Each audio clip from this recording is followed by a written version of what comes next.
This podcast is sponsored by nobody. Hey dudes, welcome to Splat from the Past, the only 80s themed horror and sci-fi show where things can get totally radical.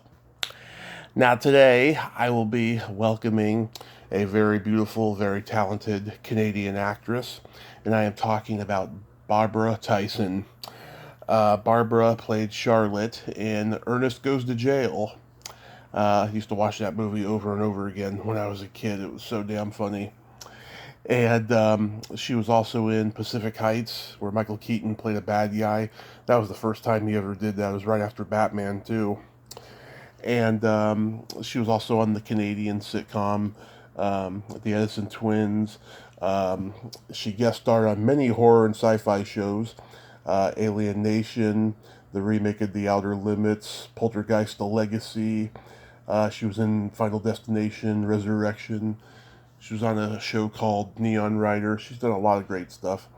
And she's also been a singer and songwriter, and she had a band for a while back in the 80s. I'm going to ask her about all of that stuff, and it's going to be a great conversation. I hope all of you had a really good Valentine's Day. I sure did. And I hope a lot of you have a lot of love out there. Things can be really fucked up in our society, but things can be great too. You have to just, create your own world around you and forget about what's going on in the rest of the world if it doesn't affect you. So, here is my interview with Barbara Tyson. Hey, Barbara, welcome to the show. How are you today? I'm well, Tommy. Nice to meet you on the phone. Yes, nice to meet you as well. This is such a great honor. Thank you for taking the time today.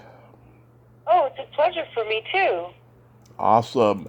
So, going back in time, did you gravitate toward acting early on in your childhood? Oh, wow. Wow, let's go way back. Yes, I guess you could say that, but very, very early, I was a singer. Mm-hmm. So when I was about 3 years old, I didn't stop singing. So up until I was about 16 years old, I thought I was going to be a singer. Right. And then, as fate would have it, I became an actress and a singer, but an actress, and it sort of catapulted from there. Yeah. Did you sing in your church choir and all of that? No, I didn't sing in the church choir.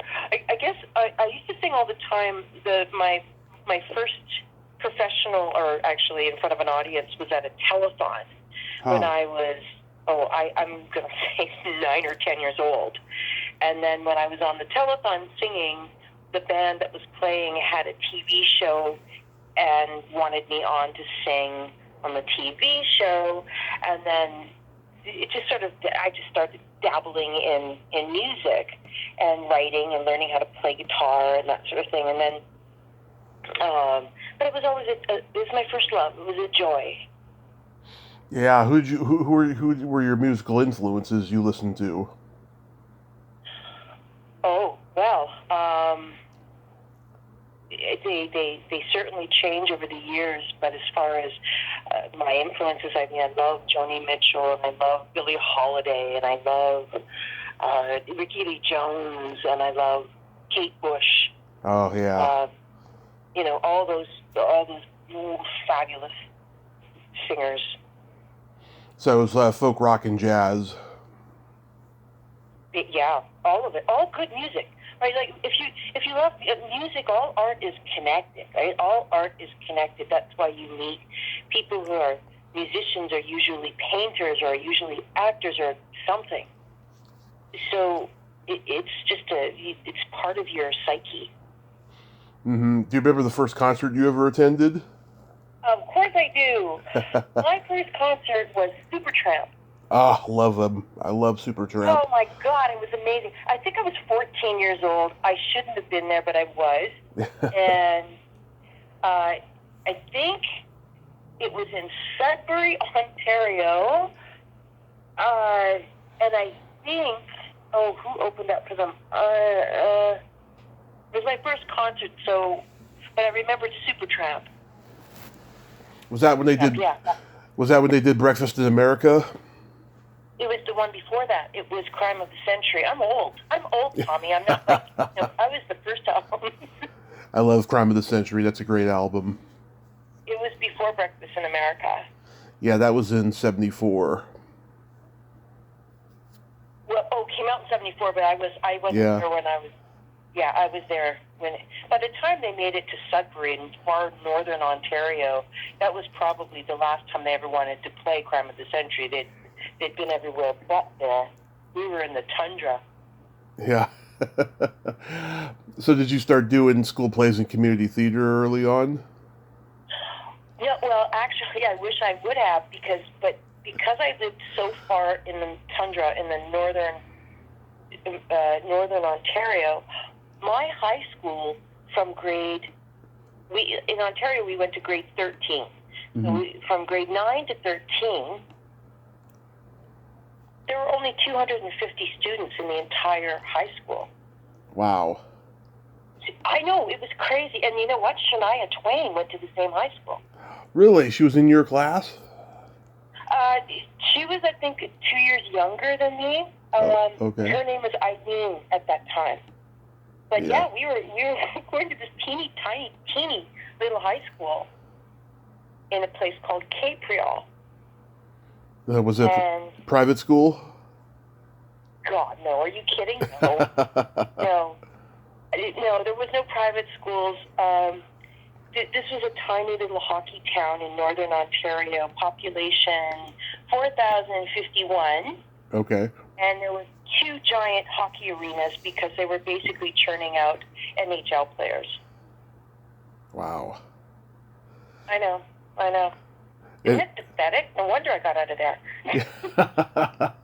Yeah, it's land of 1,000 giants. Yeah, no kidding, right?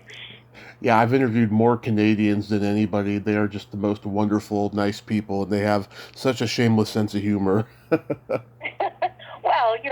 in fact, I was looking at some of the list of the people that you've interviewed, and I know some of them. So it's like, oh, that's funny. It's a small community. It's us veterans. We know each other. Oh yeah, a lot of you do. It's just it's so amazing because over here in the States, it used to be such a small community. Now it's so huge, and it's like it's almost like nobody knows anybody anymore over here. Well, I wasn't. I lived in the States for 18 years, Mm-hmm. and I became an American citizen actually. Mm-hmm. And I know what you mean, but I miss my beloved California. I love California, and I love New York, and those are the places I spent all my time. Yeah, speaking of New York, didn't you have a band when you were there? I did. When I was doing the soap opera, I was on Another World in New York at the time, and I played a singer on that show, and then I had a band with there was a producer that I had met named Roger Greenewald. He's got a fabulous Spotify podcast every Friday, and he has worked with amazing artists, and we wrote a ton of music together and played a few live gigs. It was almost like it happened very, very fast.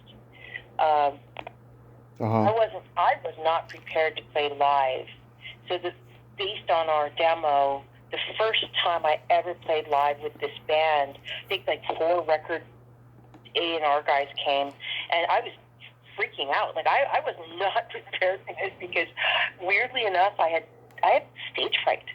Oh. I don't do live well. I'm kind of private, and so I didn't know really how to do that. You have to be sort of trained how to be on stage. Yeah, but did you at least have fun when you were there doing that? Oh my God, yes. Are you kidding? Yeah, like if you're gonna make mistakes, make them big. And really make them big. It's just throw yourself at your passion, and I'm not sorry for a second, not a second. We made some fun music, and we got to play some fun venues, and my favorite part was actually being in the studio and learning how to sing and hearing our original music come to fruition. It didn't go anywhere. It's not like we didn't have any hits or anything, but it was such a wonderful creative experience. And you even got to play CBGB.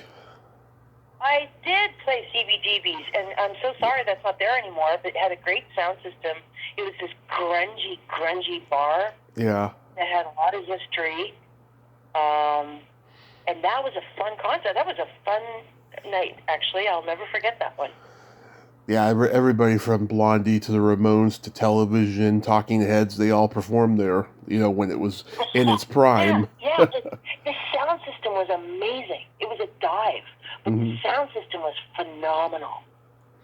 God, that's just amazing. I hope you took pictures that night. You know what? I think there are some pictures from some of our little gigs, but I'm almost embarrassed to say I think at one I was wearing, lime green, glow-in-the-dark mini skirt. And I don't know what I was thinking, but the fashion in the 80s is something to behold. Yeah. It's a crazy time for fashion, that's for sure. So you made your debut in one of the first HBO movies, Between Friends. Yes, I did. Changed my life. Yeah, you got to act alongside Elizabeth Taylor and Carol Burnett. God, how was that experience? Oh my God, Tommy, it changed my life. It was a big deal because it was the first time, I'm sure one of the first movies, an HBO movie, and at that time it was called pay TV. Right. You had to pay, right? And so Carol Burnett and Elizabeth Taylor were coming to town. It was a big deal. And I did have an agent, and I think I had, maybe 2 or 3 credits to my name as an actress. And so the casting director, who was Stuart Aiken, was like, I don't know, who's Barbara Bush? Like, I don't know who she is. Like, and my agent said, no, you've got to see her for this role. So we went, okay, fine, all right, whatever, let her in. And something happened. I don't know what happened. It was just meant to be. And I remember getting in the cab from my apartment, because I left home at 17, so I had an apartment at 17. I was very young. And I was in the cab going, I don't know what the hell I'm doing. I don't know what I'm doing, but I know I'm auditioning for this big, giant role. And when I went in there, it was like I was underwater. It just worked. It just worked. And I got the part. And I was the third lead in this movie. I played Carol Burnett's daughter. Yeah. And had many scenes with Carol and with Elizabeth. And they were so wonderful to me. They took me under their wing, especially Carol. And Carol wrote letters of recommendation. She was part of the reason I was able to get my U.S. citizenship. Wow. Was it intimidating at all? I was too young to be intimidated, I think. I mean, I was 18 going on 19. Yeah. And I was just like, wow, I can't believe. I will tell you a funny story. Okay. Oh my gosh, I just remembered this now that I'm talking about it. It was a little intimidating because they would show up in like a long black stretch limo, which was more common in the 80s. You don't see that as much now, but they would show up in a long black stretch limo, and they had these fur coats, and the stretch limos had you couldn't see in the windows. What do you call it? The blackout. You couldn't see in the windows. And I didn't know that they were inside this limo, and I was a goofy 18-year-old. And I went up to the window and I started making stupid faces and sticking my tongue out and doing, really stupid faces. And then the window came down, and it was Carol Burnett. And she said, "Hi, Barb, do you want to come with us for lunch?" Wow. I'm like, okay, sure. was ever in the limousine. And I get in the limousine, and there's Carol Burnett and Elizabeth Taylor and Lou Antonio, the director, and the two producers, and me. And I don't know how this happened, but it happened. And it was this enormous limousine, so, of course, there's room for everyone. Yeah. And we go to this restaurant, and I had never seen a restaurant this fancy in my life. You know, I grew up with a single mother. She didn't have the means to send me bring me to restaurants like this. And I'll never forget this. We sat around this big round table in a private room, and everybody around the table they were talking amongst themselves, and Carol was sitting next to me, and she looked at me, and she showed me. She took the cloth napkin, and she put it on her lap. Mm-hmm. And I knew right away that was what I was supposed to do, take the cloth napkin and put it on my lap. And when I did that, she just smiled, like she had my back. And to this day, when I go to a restaurant and I have a cloth napkin and I put it on my lap, I think of Carol Burnett. Wow, that's beautiful. Yeah, and she's still with us. I just hope, she makes it to 100. She's amazing. And in fact, I saw her, about 10 years ago, and she was doing her, at that time, she was doing her one-woman talk show and speaking about, what it was like to work on the Carol Burnett show and showing. And that night, I went there. I had seats, and I was going to put my hand up and talk to her, and I lost my voice. Oh. Complete laryngitis. But I went, and I have a photograph of Carol Burnett and Elizabeth Taylor and me. And Elizabeth had signed it years before. Mm-hmm. And I brought it, and it was the only copy. At this point, I wasn't digitizing anything. But the show ended, and I went up to the security guard, and I showed him this picture, and I said, "Mr. Carol," because I couldn't speak. Yeah. "Yes, Mr. Carol, tell her I'm here." And he said, "Okay, you stay there." And then 2 minutes later, he went, "You come back here." So he took me to Carol's dressing room, and we threw our arms around each other and both started to cry. Oh. I mean, she's amazing. She is better than you think she is.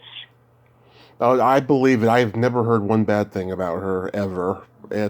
She's a gift from God, and she's so talented. She is gifted. She is. I think I'm actually getting a little teary thinking about it. But I think she's the most incredible human being I've met. Mm-hmm. Ever. That would be pretty accurate.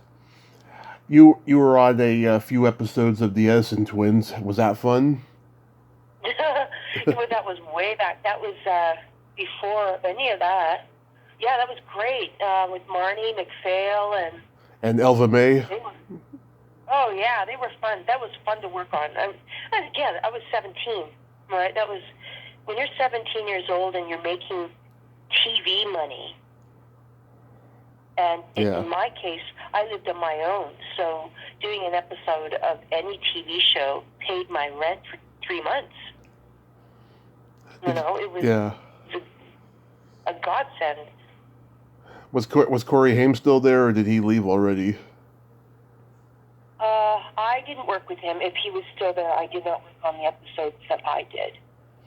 Yeah, I talked to his sister. She told me he had fun on that show, but Hollywood was calling. He had to go, Right.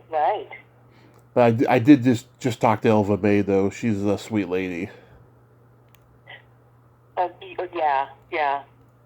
Have you talked to Marnie ever? No, she hasn't been on my radar, but now that you mentioned her, I should reach out to her.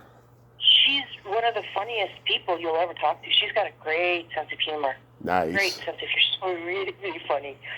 Nice. That's what I'm always looking for. Someone with a sense of humor. How did you get casted in Ernest Goes to Jail? that was funny. I auditioned. I was living in LA at that time, and I auditioned for Valerie Bertinelli was doing a sitcom, or she was producing a sitcom. It didn't go very far, but I auditioned for her friend on the sitcom, and I was like pinned for that, and I might have to get it. And then I had this audition to play Ernest's love interest in Ernest Goes to Jail. So yeah. I went to my friend Meg Whitner's house. She had the wardrobe of the goddesses. Like, I didn't have a lot of clothes. I was never a fashion plate, but she had more clothes than anybody I've ever met. And I was like, okay, dress me. I've got this audition. I don't know what to wear. Like, so she dressed me. Mm-hmm. She put me in a scarf and a this and a that. And when I had the audition, and I got the role. It was like, okay, you're going to Nashville. I'm like, what? So they flew me to Nashville, and off I went, and it was so much fun because Jim Varney and I became great friends. Mm-hmm. And he had me to his house. He visited me and my then husband at our house. And then I live in Vancouver, so he had since come to Vancouver and visited me here. So we were really, really great. He was a great guy. Oh, yeah. I've talked to his nephew and many of his co-stars. They all told me what a gracious man he was. And, he just, he could disagree with someone politically, but still absolutely loved them. Oh, he was smart, and he could sing. And he could write. Yeah. And he drove a DeLorean. He was hilarious. Really? I did not know that. DeLorean. Oh, man. And it had like bumper stickers on the back of it. Something like, yeah, it's me. It's me. I'm Ernest, or something like that. He was so wonderful. Wonderful guy. Yeah. Had you seen the other Ernest movies? No, I didn't know who Ernest was. At the time, I had no idea who Ernest was or whatever. But, and again, I had never been to Nashville either. So it's like, I'd only seen New York and LA, and then suddenly I'm in the deep southeast, and people had guns, and like it was a very unusual experience.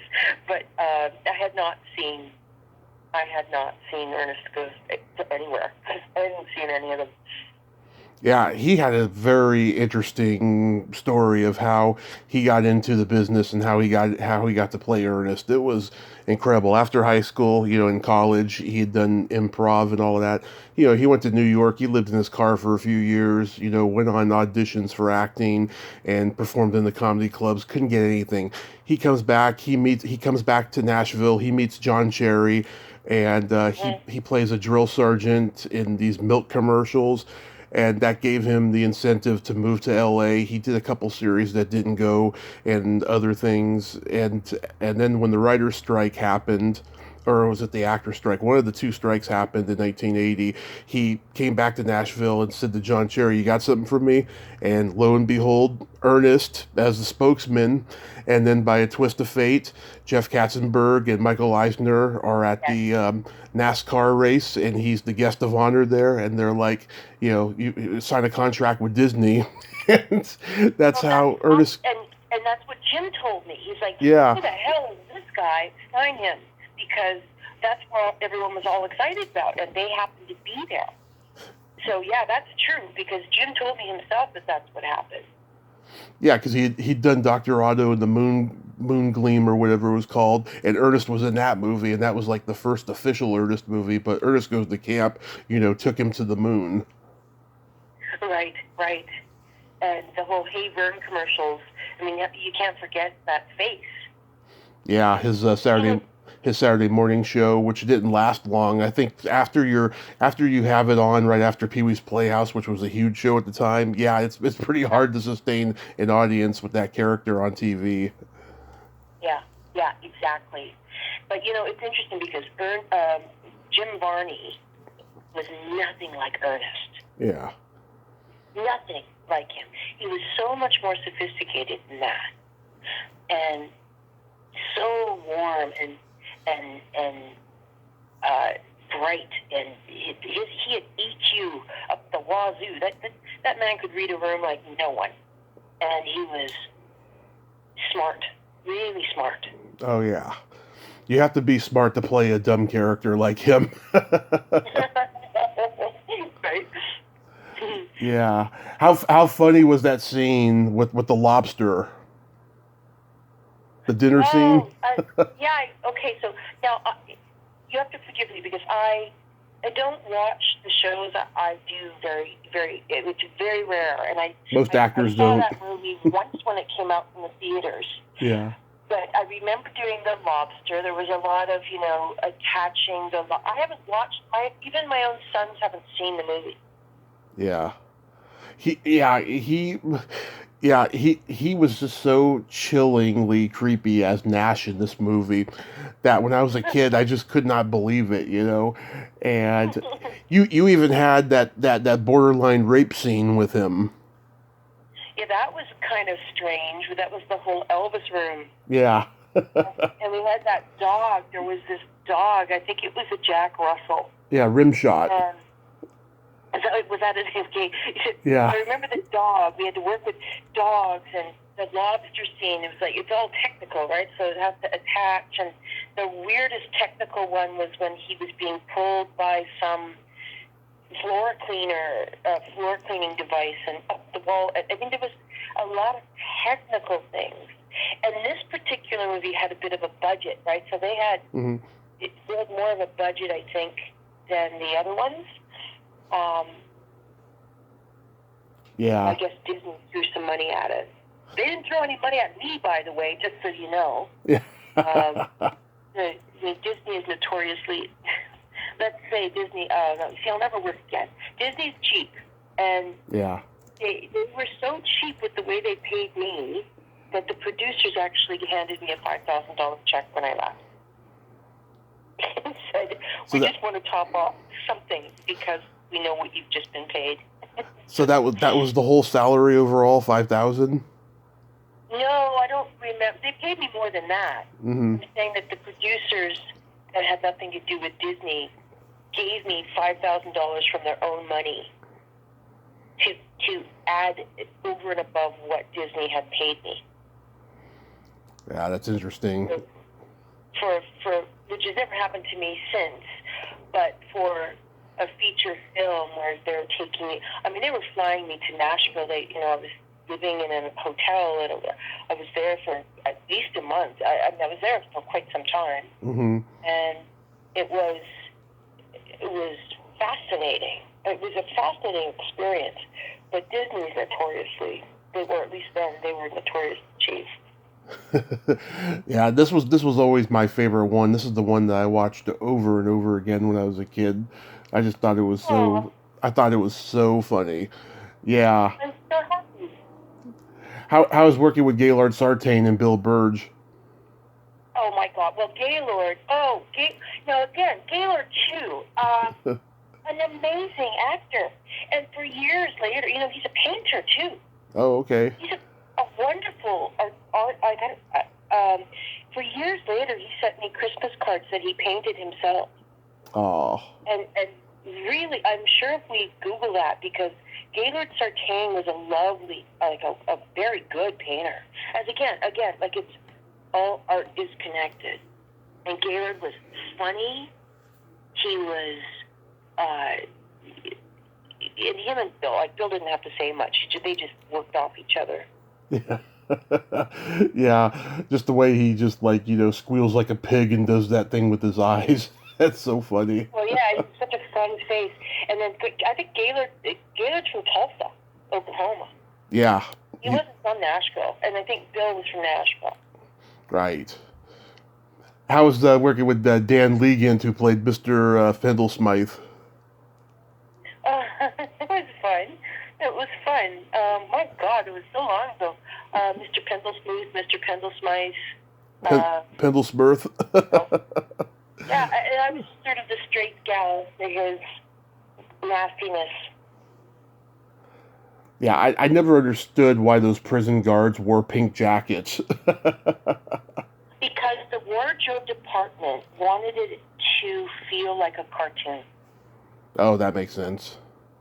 Right, so they wanted to make it feel cartoony. Especially, they didn't want children to be afraid of Nash. Yeah. So that's what they did. The guy who plays Ruben, the black guy with the silver teeth, I reached out to him, and he passed away like a week later. Oh, I'm sorry to hear that. This was like 2 years ago. Yeah, I was just mind boggled when I found that out. But I've talked to a lot of Jim's repertory co-stars of the Ernest movies and stuff, and they say a lot of great things about him. There's a couple people that I've reached out to that won't talk to me because they're quote unquote thespians, and the Ernest movies what was not exactly high art, and so they're kind of embarrassed to have been associated. But for the most, I'm not. I'm honored to have been. I am honored to have worked with Jim Varney. Jim Varney was an amazing guy. I was really shocked to hear when he died because he didn't tell me he was sick, and I heard it on the radio. Mm-hmm. Yeah. And I was on my way to another job. Like I was shooting a series, and it was on the radio. I couldn't believe it because he called me and went, "Barb, I love you," and I went, "Okay, I love you too, Jim." But he didn't tell me he was sick. Yeah, it was like a bad dream when I found out that he passed away. He was such a hero of mine. I just loved everything that he did, and when I saw him when he played Jed Clampett in the Beverly Hillbillies, I was like, oh God, he's gonna move beyond Ernest and do other things, And then next thing I know, everything he's doing is going straight to video, because after Disney cut Ernest loose, he had to go up to Canada to make the Ernest movies. Well, I know that I think they did 2 of them in Vancouver. Mm-hmm. And I saw Buster. Sorry, we call him Buster, but John Cherry was here, Mm-hmm. and I ran into him just in passing, and I knew that they didn't know I was in Vancouver. Jim called me because he knew, but and I did hang out with Jim while he was here. Yeah. But oh man, it's sad. It really is. How's guest starring on Alien Nation? Oh, that was fun. Yeah. That was a lot of fun. They did ask me to do. There was an Alien Nation movie that they did that they asked me to continue, and we turned it down. And I don't remember why. It wasn't about finances. Trust me, because it wasn't about money. I've never motivated that way. It was a conflict. I was doing something else, and I couldn't do it. But I know there are a lot of diehard fans of sci-fi, and that one always comes up. And I obviously I didn't know at the time it was going to be such a cult. Yeah. There would be such a cult following. Yeah, because it was fun. It was fun to play the love interest. It was, Yeah, because the movie had come out, and Kenneth Johnson. I reached out to him a couple of years ago. He told me if the reboot of V can get made and stuff, he'll talk to me. So fingers crossed on that. But I have talked to Michelle Scarabelli and Terry Treese. Oh, right. I saw Michelle a couple of years ago. She was actually in Vancouver a few years ago. I don't know where she is right now. I do know she's in Canada, but I don't know what part. Right. Well, the actors usually go between Vancouver and Toronto anyway.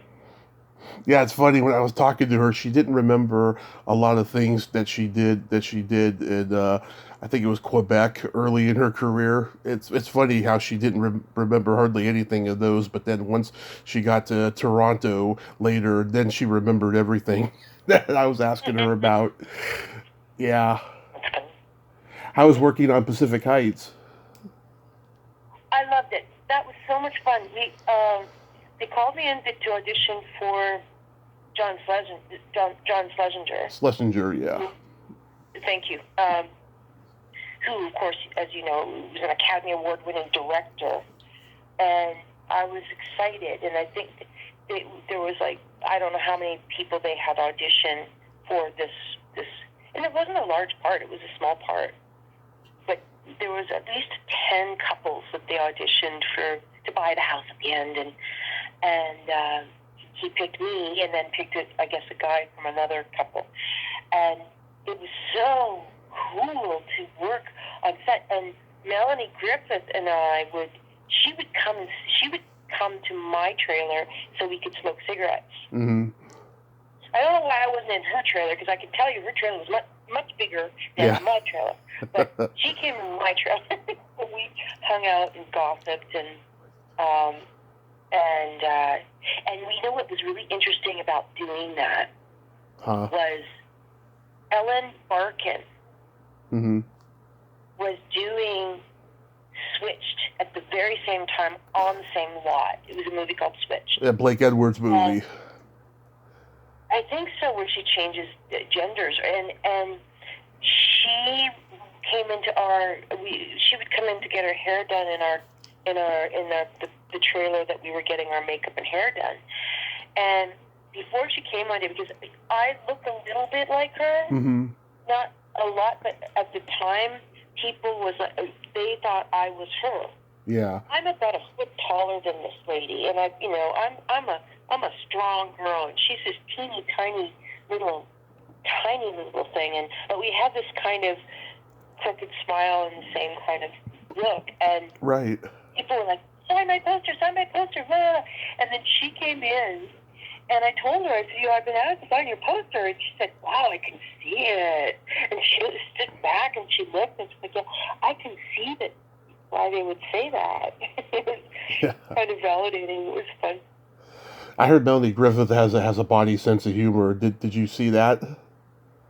Oh God, yeah. I mean, yeah, we did swear like truckers. It was fun. We had a good time. Love it. Yeah, Michael Keaton is so great and so scary in this movie. This is right after he did Batman, so he was looking for something, versatile and to keep the dramatic side of him going, Unfortunately, I did not get to meet Michael on this movie. I met Matthew Modine. He had a nice conversation. I remember he told me that they just had a daughter, and they called her Ruby Modine, and I said, wow, it sounds like a stripper. And, he said, yeah, kind of. And, but we had a good time. I was only there for a few days, because it was a good movie. That was a good one. I enjoyed that. It's a very good movie to be directed by John Schlesinger, who made Midnight Cowboy. God, this must be a huge career highlight for you. Well, it was. It was a nice nod of approval by one of the greats, Mm-hmm. You were on a series called Neon Rider. I never saw this show. What was it, about a street gang or something? Oh, that's interesting. I recently heard that every episode, we did, I think, 6 seasons. Mm-hmm. I wasn't on the first season. I was not on the first season. There was a lot of mayhem going on. They brought me in from LA on the second season when everybody became clean and sober, and I was on there from, I think, season 2 to season 6, and all the episodes are on YouTube now. Oh, okay. But it was basically a TV show. It was CTV. It's like a Canadian national, it's like CBS. CTV produced it. It was a very, very popular Canadian show. It was really popular in Germany, weirdly. I don't know why, but it was. We were big in Germany. And it showed how a psychiatrist or a child psychologist who was sort of this, rugged, handsome man who lived on a ranch and had written a few books so he could afford this ranch, and very rugged and very, horses everywhere, and all these street kids he would bring to live on the ranch to show them, tough love. And I came in as a very straight accountant who also lived on the ranch. So my heels didn't really work well with the cowpucky and all that other stuff. So, but it was that is the reason why I moved from LA to Canada. Back to Canada. I had such a wonderful time with the whole group of people and doing this series and being in this family. It was such a unique experience and changed my life forever. So I left LA at the top of my career because I fell in love with being in this family. And I never went back. Well, Yeah. actually, no, that's wrong. I did go back, but not for long. It just wasn't the same. Right. And then you guest starred on Poltergeist: The Legacy. How was that? Well, I was actually given the lead role on that series. Mm-hmm. And I was signing the contract when something happened, and Helen Shaver got the lead role. I don't know how that happened, but I was actually packing my bags to go and do the series. So I ended up doing one episode of that, and that was fun with Derek DeLint and Robbie Chong. Jason. Yeah, it was fun. I enjoyed it. And then you did 3 episodes of the Outer Limits reboot, including the remake of the famous I, Robot episode with Leonard Nimoy. Boy, you sure do your research. Oh my gosh, Tommy. I'm really impressed with your research. I love sci-fi. Wow, that's really impressive. Thank you. Yeah, doing I, Robot, that was a remake of the original Outer Limits. And I had a crush on Leonard Nimoy. Really? Since I was young. Oh, I did. I just loved him. Well, it was such a pleasure sitting next to him. And what was interesting is his son directed. Oh yeah, Adam Nimoy. So Adam directed that episode, and Leonard was a lawyer, and I think he was a lawyer, and I was a lawyer, and we were, toe to toe, head to head, and he was so much fun. Yeah. I enjoyed him.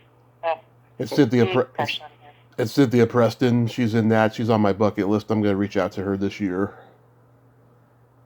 Right. I have not seen Cynthia since then.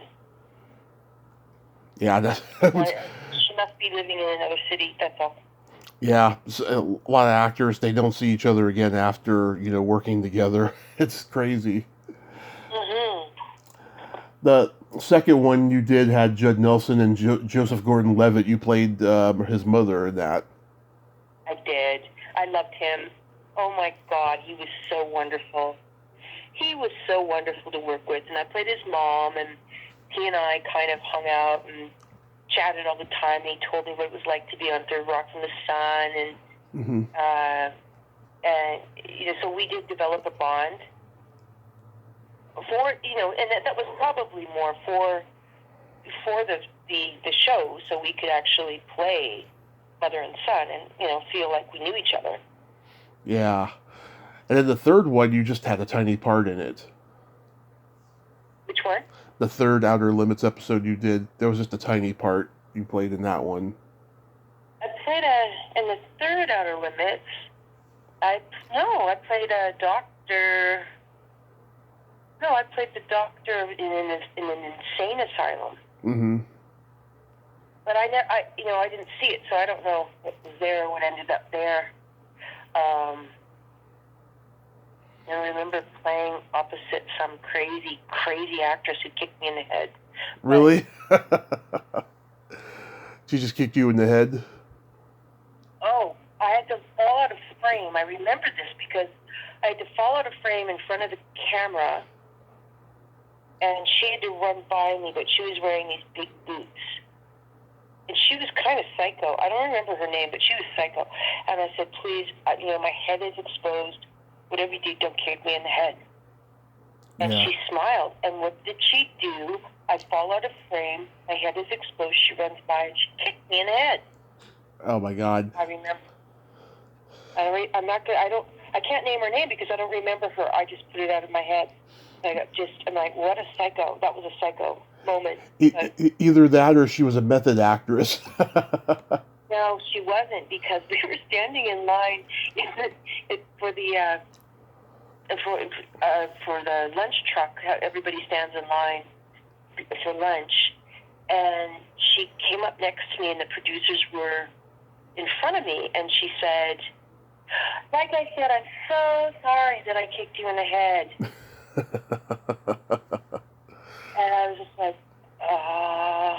okay, you can go ahead of me, whatever, like, stay away from me. I don't know who she was. I don't remember. Yeah. How was working with Russell Mulcahy on Resurrection? Oh, he was a wonderful director. Now, he had a really good eye. I believe that he won the Academy Award for, was it Alien? No, let's see. He's directed Highlander. I know he directed Highlander, but he was a production man. He was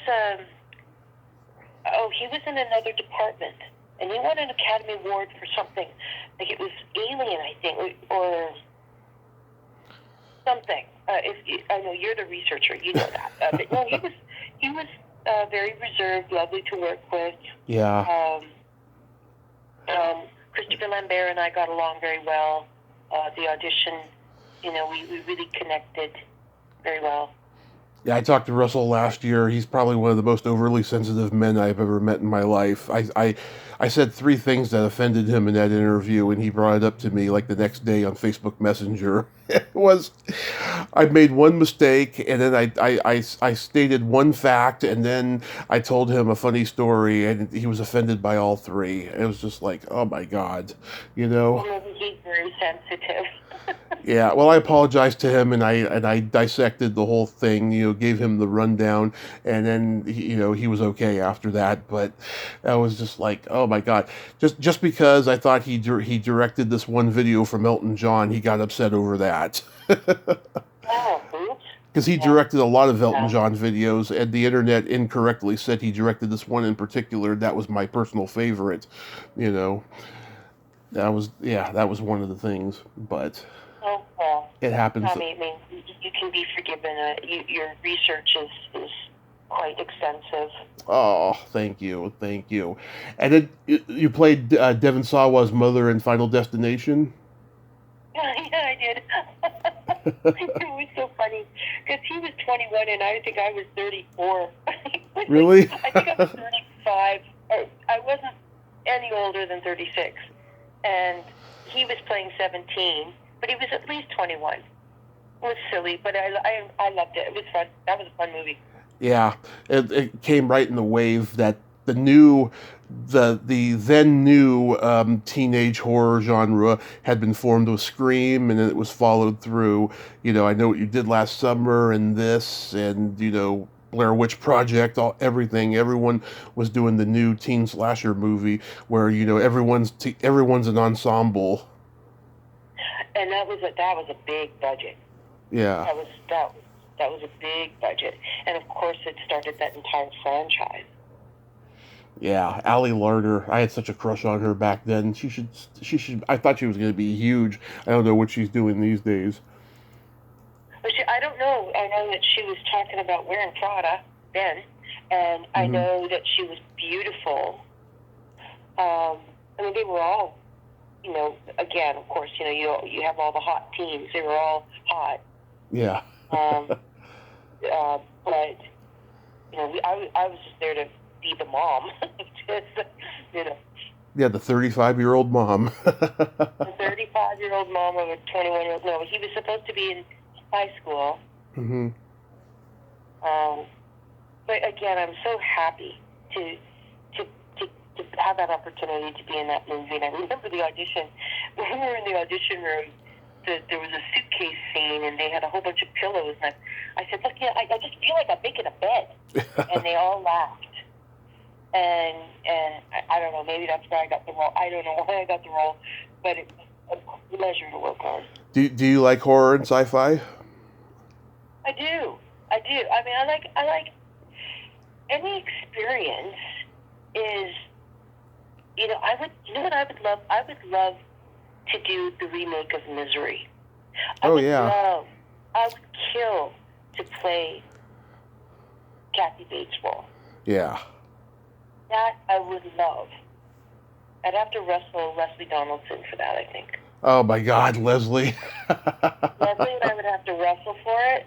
I'm 6 months older than her, so Yeah. I there you go. Yeah, Leslie and I were great friends when we were young. Leslie was one of my earliest guests, and I haven't talked to her maybe 4 years now. She was not in a good headspace at the time. I know. She's been through a lot, but she's doing very well now. She's living in Toronto. Yeah. I used to tease her because she had big feet. I don't remember her feet being big. Oh, there's a picture on Instagram where she's like, chilling on the beach. You can see them there. They're not like huge, but they're, a good size, let's say. Maybe it was just a bad angle because she's only 5'4". Yeah. I haven't met Leslie in person.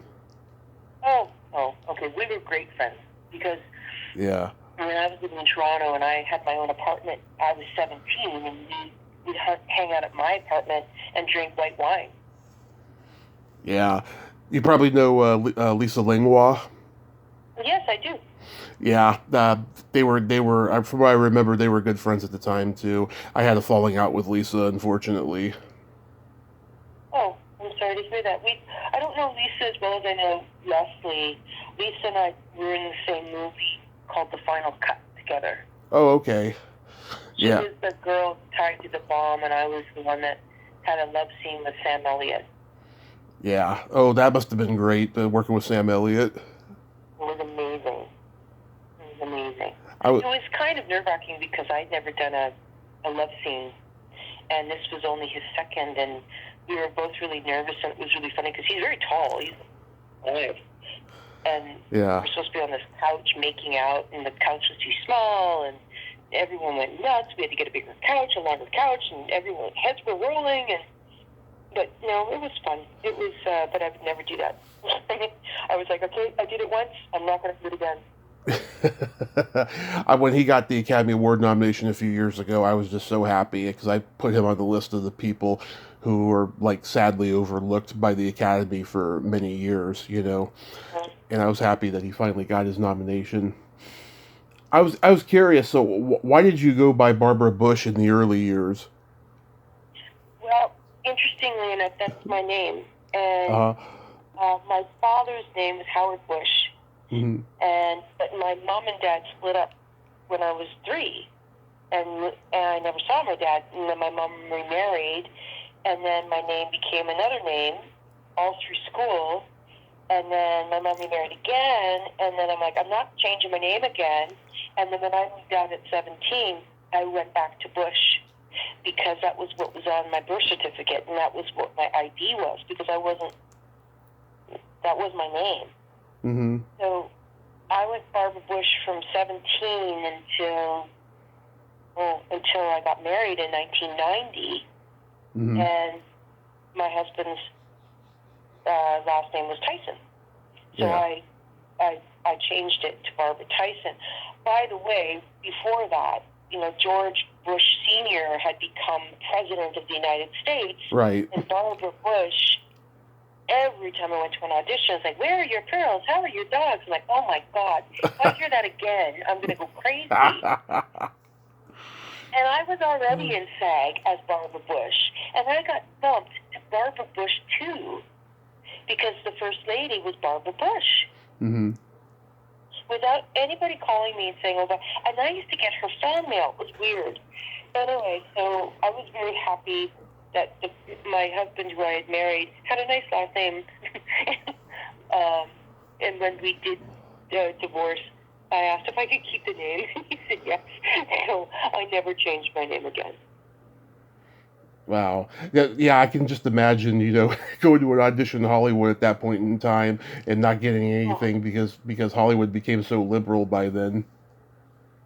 Well, and then I think, so no, I don't think that there was any politics involved. Everybody who knows me knows I'm a liberal. And, I'm a Democrat. I'm not a Republican. I'm not Republicans are bad and Democrats are good. I'm not like that at all. Mm-hmm. It's just I'm much more liberal than your average.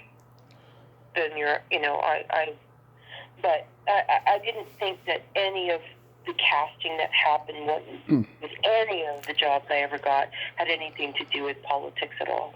That's good. That's good, at least. So, I know we've been in COVID for a while now, but do you have any upcoming projects?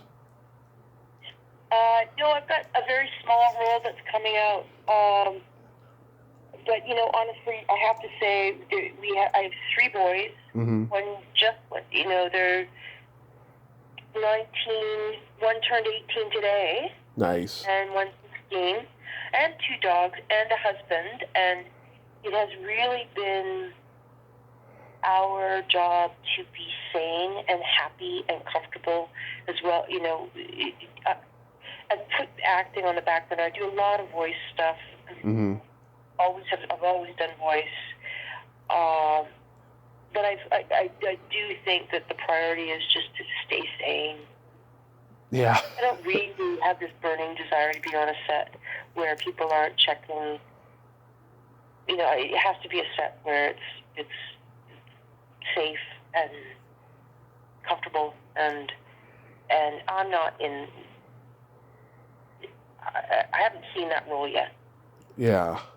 I totally get that, and a lot of the Canadian actors I've talked to have done voiceover. Animation is very popular in Canada. Oh yeah, well there's a great talent pool here, just great, and that I've done so much in the world of voice, but there's a great talent pool in Vancouver particularly. Technically, Vancouverites don't have an accent, Mm-hmm. as much as so the Torontonians, but there's a very, very deep talent pool when it comes to voice artists and animation here in Vancouver. So that's been fun.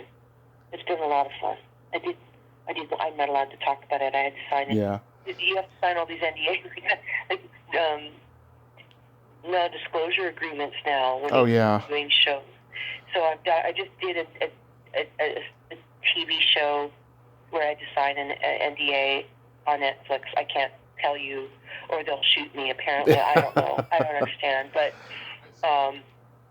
and same with even some of these cartoons. I just did cartoon NDA. It's like, what am I going to do? Like, am I going to show my friends on Facebook? No. Do you know what it is? Is that they're afraid someone this is so stupid when you think about it. They think that someone is going to go copy that movie. It's like if it's coming out, they don't have time to go copy it right now. If it's successful, it will, but not right in the moment. So much shock that's derivative coming out of everywhere. Anyway, it's like, hey, I'm going to copy that. It's like, no, it's been copied 9 times. It's just, you're just recasting and you put better music on it or get a better director or something, because good stories are good stories. And we all love murder mysteries, and we all love, I like true crime, but I mean, we all love our certain genres.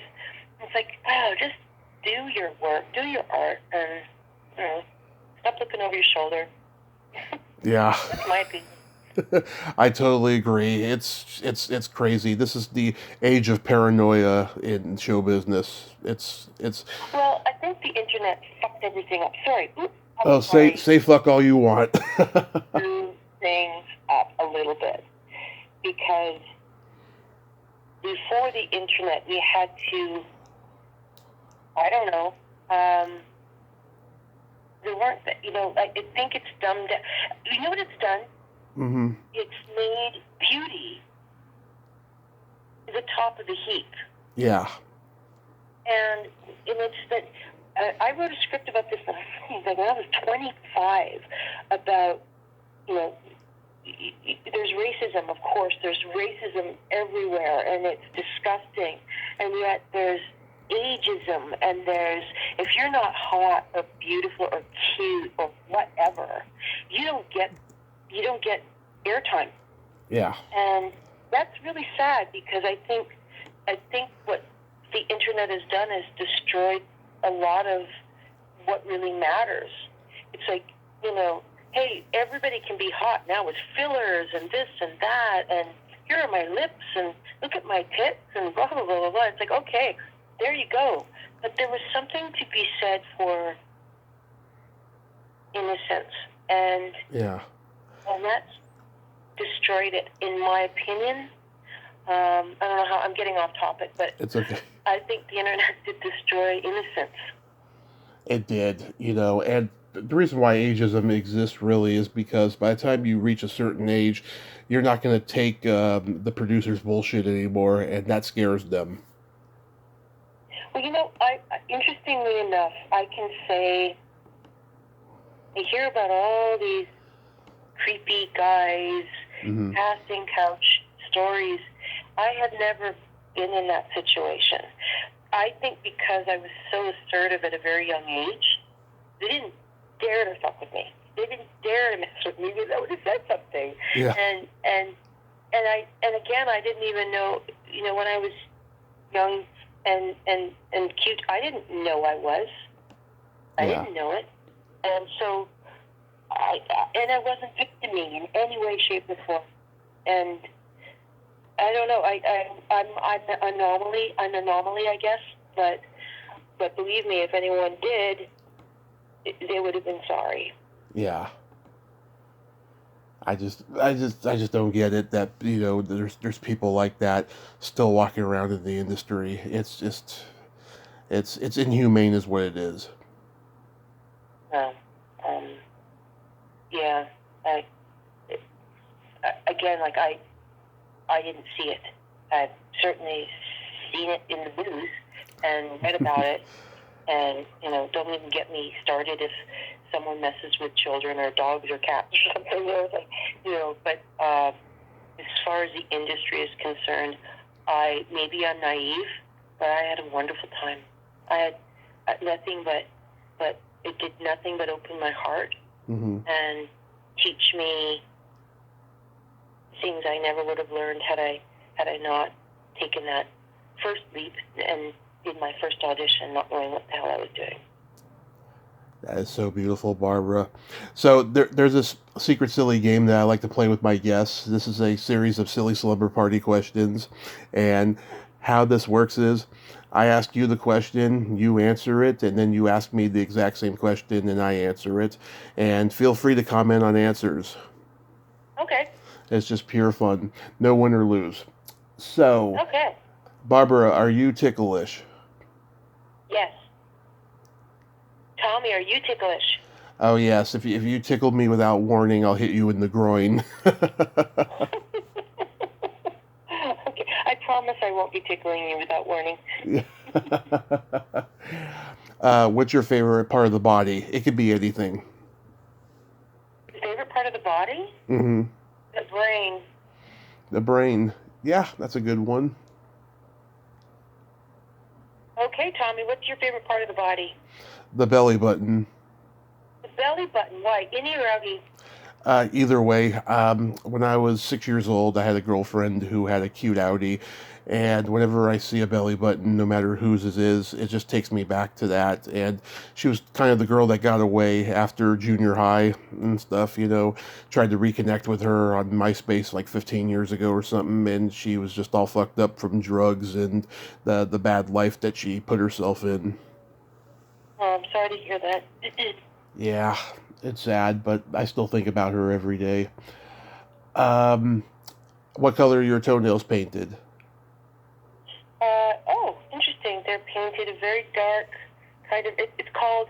I'm not really a waitress. That's what it's called. It's red. I'm not really a waitress. I'm not really a waitress. Is what the color. And for me, my toenails. What color are your toes painted? They're not painted right now, but last time they were lavender. There you go. Yeah, I like to go bright colors. Like to put glitter, even though glitter is a pain in the ass to get out sometimes. Yeah, my middle son is a musician, and experimenting with different colors on his hands for playing guitar. I'm trying to get him to use a really dark color to look badass, but he's really not badass. But he's got great hair. Really? So he's one of us. He's gay. I don't know. No, I don't think so, because I did walk into his room once and there was big giant tits on his monitor. So I doubt it, but I don't. Sexual orientation doesn't really develop until you're a bit older. I think everyone's confused until they're a little older. But gays like to look at tits too. Never forget that. I know that. Oh no, I know that. I've got gay friends and they've looked at my tits. Nice, love it. What would you say is your best personality trait? Oh, I have so many. Let me think. I would say,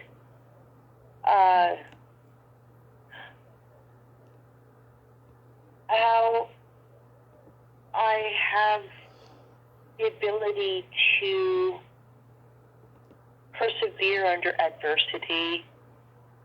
Same here. And, I see the good in everybody rather than the bad. And I do have a good sense of humor, even when things are really bad. And I have awesome dogs. They're both looking at me. I have 2 yellow labs. They're staring at me. They need to go for a walk. My best personality trait? Now, what do you think? I'm sorry, it's my turn. Yeah. What do you feel is your best personality trait? I have empathy and I have no filter. There you go. Yes, good counterbalance. But do you smoke, Tommy? Marijuana, yes. I did smoke cigarettes when I was 19, but I quit really, really fast. Oh, okay, so you don't smoke like cigarettes. That's good. No, not for 19. I don't smoke pot. I don't mind if people smoke pot, but I don't like pot myself. Mm-hmm. Yeah, it's not for everybody. No. And then my favorite question, is there a stinky smell that just makes you gag? Is there a stinky smell that just makes me gag? Let me think.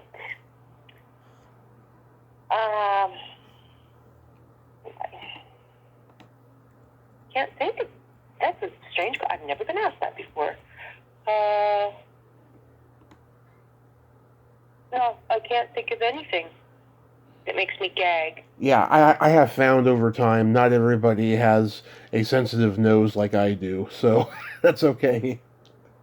Well, I smell just about everything, like there's,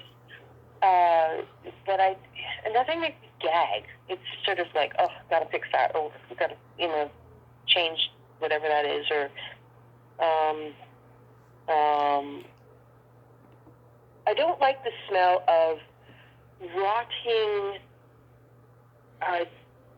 green onions when they've been sitting in the glass jar on my windowsill too long. That is pretty bad. Okay. It's pretty disgusting, but it doesn't make me gag, and it's not, nothing. What makes you gag? I'm sorry. It's either farts or feet.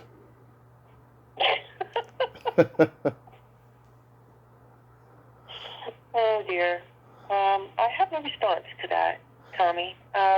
Well, you have kids. It's such a pleasure talking to you because it's been fun. It's just my dogs. I've got 2 yellow labs, and when they want to go out, they stare at you like there's no tomorrow. Yeah. And they're both a foot away from me. Their names are Duke Ellington and Billie Holiday. Oh, I love it. Well, I'm going to let you go then. You've been such an amazing guest today. You're proof as to why I love Canadians, and I really mean that. Hey, dog. They're wagging their tail and they're hitting the thing. Thank you so much, Tommy. Jimmy, will you sit down? There you go. Sorry. I'm having fun, so they're competing. Yeah. Well, you have a great day and a great time with your dogs. Please stay safe, and I hope you get a really good voiceover gig soon. Me too. I hope I get a good movie, and I hope I get my book deal, and I hope everybody gets out of COVID. Just out of COVID and back to normal, and find our place again. Okay. Nobody's ever had to go through what everybody's had to go through in the last 2 years in our lifetime. Not at all. Time. Well, you stay safe. You too. Stay safe, be vaxxed, and thank you for the conversation, Tommy. My pleasure. Bye-bye. Okay. Bye-bye. Well, there you have it. Barbara Tyson. Ain't she a sweetheart? What a great lady, huh? And I'm so glad we got to have this conversation today. I love Canada. I'm going to go visit there someday. Well, until next time, this is Tommy Throwback Kovac saying there's no shame in living in the past because the present sucks. Later, dudes.